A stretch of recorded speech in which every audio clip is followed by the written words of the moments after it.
Super Hindi कहानी मेढक सांप। एक जंगल में एक बूढ़ा सांप रहता था। एक दिन बहुत मेहनत करने के बाद भी उसे खाना नहीं मिला। उसने सोचा कि मुझे कोई ऐसा उपाय सोचना चाहिए जिससे मुझे ज़्यादा मेहनत ना करने पर भी भोजन प्राप्त हो जाए। यह सोचकर उसने यह उपाय किया कि वह एक तालाब के पास जाकर उदास सा मुंह बनाकर बैठ गया। तालाब के एक मेढक ने उसे देखा और पूछने लगा, क्या बात, आज तुम कुछ खा पी नहीं रहे? सांप ने कहा, मित्र, मेरे उदास होने और यहाँ आने का एक ही कारण है। मेढक ने कारण पूछा।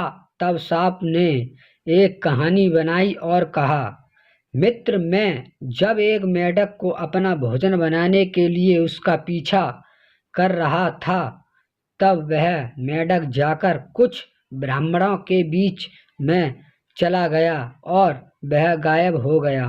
मुझे बहुत गुस्सा आ गया और गुस्से में मैंने ब्राह्मण के लड़के के पैर के अंगूठे में काट लिया, जिससे उसकी तुरंत मृत्यु हो गई। ब्राह्मण ने यह देख कहा, तूने मेरे पुत्र को बिना कारण मार दिया है, इसलिए मैं तुझे श्राप दे रहा हूँ कि तुझे मेढकों का वाहन बनकर उनकी सेवा करनी होगी और जो वो दान में दे वही भोजन में खाना होगा, बाकी कुछ तुम खा नहीं पाओगे। यह सुनकर मेढक अपने राजा जलपाद के पास गया और पूरी बात सुनाई। राजा ने अपने मंत्रियों की सलाह से उस सांप को अपना वाहन बना लिया।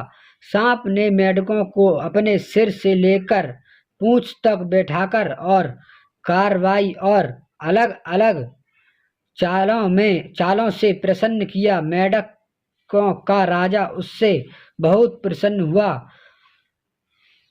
आता है और उस सांप को कहता है, अरे मूर्ख, क्यों अपने भोजन को पीठ पर बैठा कर घूम रहा है?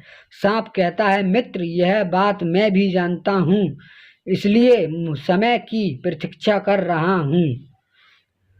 कुछ समय बाद सांप कहने लगा, महाराज, मैं बहुत थक गया हूँ, इसलिए मुझे भोजन देने की कृपा करें। मेढकों के राजा ने सोचा कि अगर इसको भोजन नहीं दिया तो यह हमें सवारी करने नहीं देगा। यह सोचकर मेढकों के राजा ने उसे छोटे छोटे मेढकों खाने की आज्ञा दी।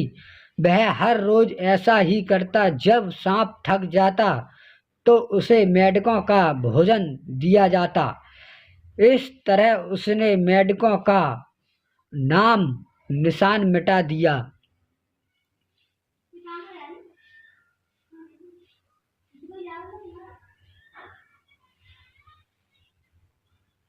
शिक्षा: बुद्धिमान व्यक्ति वही है जो मान अपमान की चिंता छोड़कर अपना स्वार्थ सिद्ध करता है।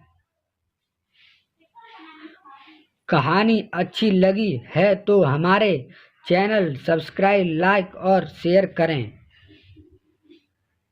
सुपर हिंदी कहानी टीवी।